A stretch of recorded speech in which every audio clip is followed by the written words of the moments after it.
मेरे प्यारे जिज्ञासु छात्र छात्राओं कक्षा 10वीं के पूर्व में बेटा हम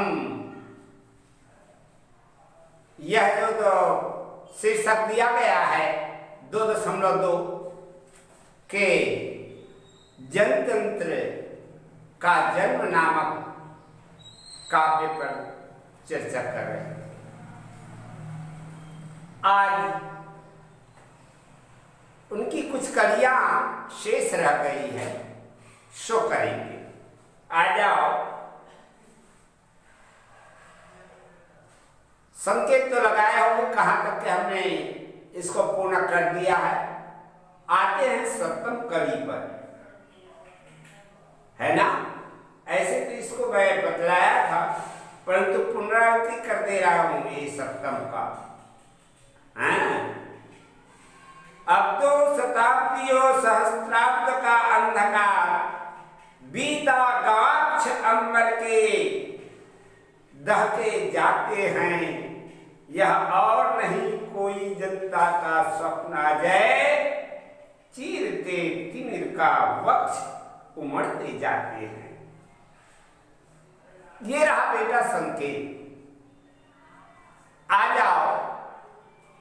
संदर्भ तो जानते हो पहले से ही, तो पूर्ववत है और प्रसंग को बता देता हूं।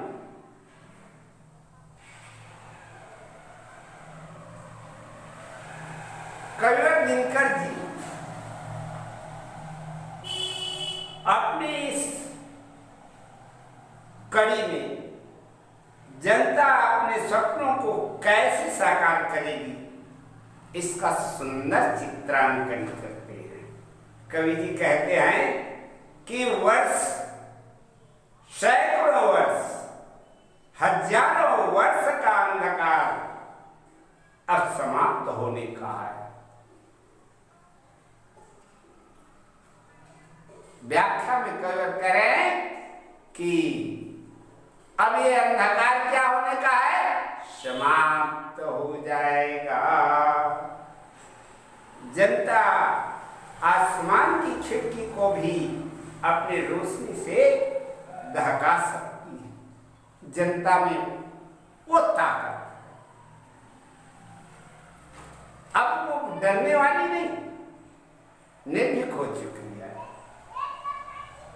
जनता का जो अजय स्वप्न है,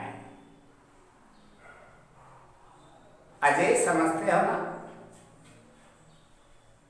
जिस पर उसको विजय प्राप्त होना ही होना है, कोई काट नहीं सके, उसको कहते हैं अजय। ऐसा उनका स्वप्न, वह गुलामी का अंधेरा आसानी से मिटाया जा सकता है। इस प्रकार बेटा इस कड़ी का ये व्याख्या हो गया।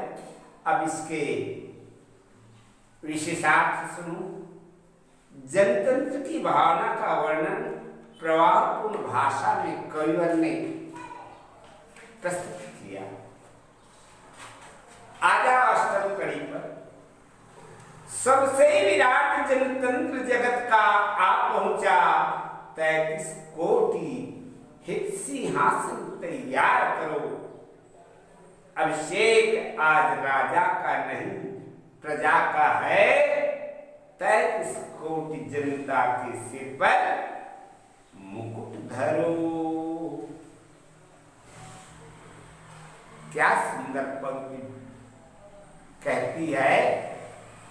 दिनकर जी किन भावनाओं को भर देना जा रही है जनता। आइएगा। संदर्भ तो पूर्ववत और प्रसंग कहे कि दिनकर जी भारत के विराट जनतंत्र का आह्वान करते हैं। व्याख्या सुनो बेटा। कवि जी कहते हैं कि भारत में जनतंत्र की भावना का विकास हो चुका हाँ, विकास हो चुका है। भारत की 33 करोड़ जनता अपने शासक चुनने वाली है। अपने ढंग से अब प्रशासक चुनेंगे। प्रशासक समझते हो? जो राजा होता है उसको कहते हैं। सांप्रदायिक जीवन जब चल रहा था, जब राजा महाराजाओं का जमाना था, तब राजा होता था। परंतु आज प्रजा ही राजा हो जाएगा। इन्हीं भावनाओं को लेकर कहता है कि अब तो जनता अपना प्रशासक चुनेगा। आज प्रजा का अभिषेक है जो अपने नेता का चुनाव करने वाली है। आज प्रजा अपने नेतृत्व करने वाले प्रशासक का राज्याभिषेक करेगा, चुनेगा। इस प्रकार बेटा इस काव्य में कवि ने ओज गुण की से भरी हुई कवि उक्ति है। ओज गुण जानते हो ना? मैंने तुमको नहीं बताया क्या? फिर से सुन लो। काव्य में 3 गुण होते हैं, प्रसाद गुण और लावण्य और ओज। लावण्य को कहते हैं मधुर।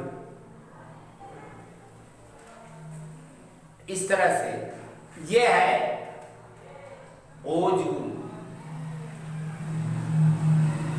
जिसमें कविता जो है,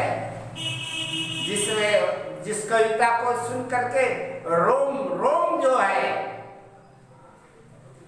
रोंदे खड़े हो जाते, ऐसी कविता। आ जाओ 9। आरती लिए तो किसे ढूंढता है मूर्ख, मंदिरों का प्रसादों में तहखानों में।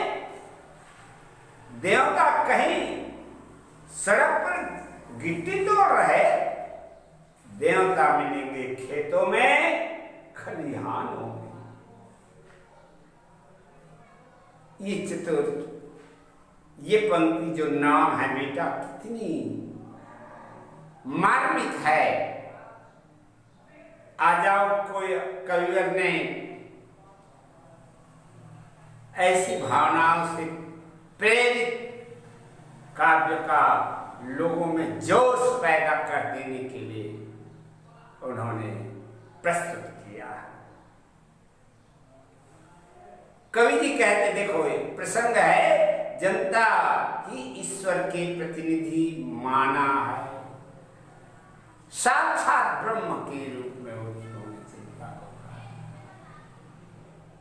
जैसे प्रभु सर्वशक्तिमान होते हैं, वैसे ही जनता ही अपना प्रभुत्व तैयार करेगा।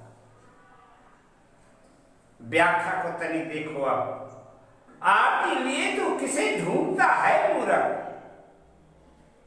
प्रस्तुत पंक्तियों में कवि दिनकर जी कहते हैं कि जिस देवता को तू आरती करने के लिए थाल लिए हुए मंदिर महलों और तहखानों में ढूंढ रहे हो, वे देवता हमारे मजदूर हैं। वे सड़कों पर गिट्टी तोड़ रहे हैं अथवा खेतों खलिहानों में काम कर रहे हैं। उनका सम्मान करना, उनका आदर करना। इस तरह से प्रस्तुत पंक्तियों का ये व्याख्या हो गया। अब आ जाओ इसके कुछ विशेषार्थ, किन भावनाओं को लेकर के कवि ने इनको प्रस्तुत किया। तो समाज में मजदूर वर्ग के महानता का वर्णन बड़ा ही महत्वपूर्ण ढंग से कविवर ने किए। आ जाओ अंतिम कड़ी पर बेटा दसम कहता है फावड़े और हल राजदंड की बनने को है,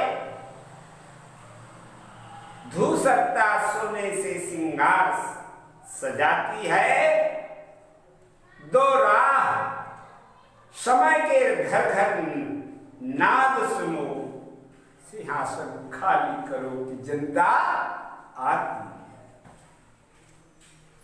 ये अंतिम 4 पंक्तियां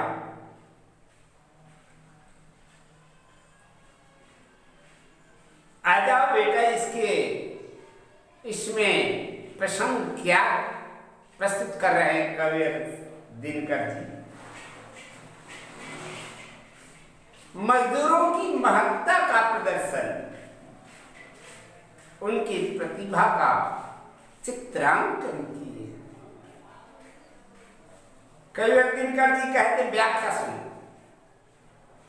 कि राज्य में फावड़े और हल का महत्व बढ़ने वाला है। फावड़े और हल का महत्व बढ़ने वाला कहने का मतलब कि कृषक और मजदूरों में से कोई नेतृत्व करने वाला आगे बढ़ने वाला है। सोने की चमक फीकी पड़ने वाली है। समय रूपी रथ की आवाज पर ध्यान दो। अब सिंहासन पर जनता जनतंत्र का अधिकार होने वाला है। विश्व का सबसे बड़ा जनतंत्र भारत का बनने वाला है। विश्व में बहुत जगह जनतंत्र है, परंतु जो जनतंत्र हमारे इस भारतवर्ष में बनेगा वह कहीं अन्य देशों के जनतंत्र से महान होगा।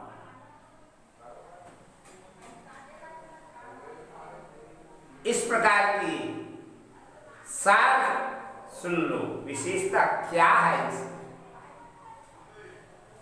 मजदूरों की महत्ता पर प्रकाश डालते हुए जनतंत्र का आह्वान सीधे सरल भाषा में कवि जी ने अंकन किया। इस प्रकार से यह पाठ पूर्ण हो गया बेटा। आ जाओ इसके अभ्यास के प्रश्नों पर। अभिषेक आज राजा का नहीं प्रजा का है, यह किस अवसर पर कहा गया? प्रश्न क्रमांक 2।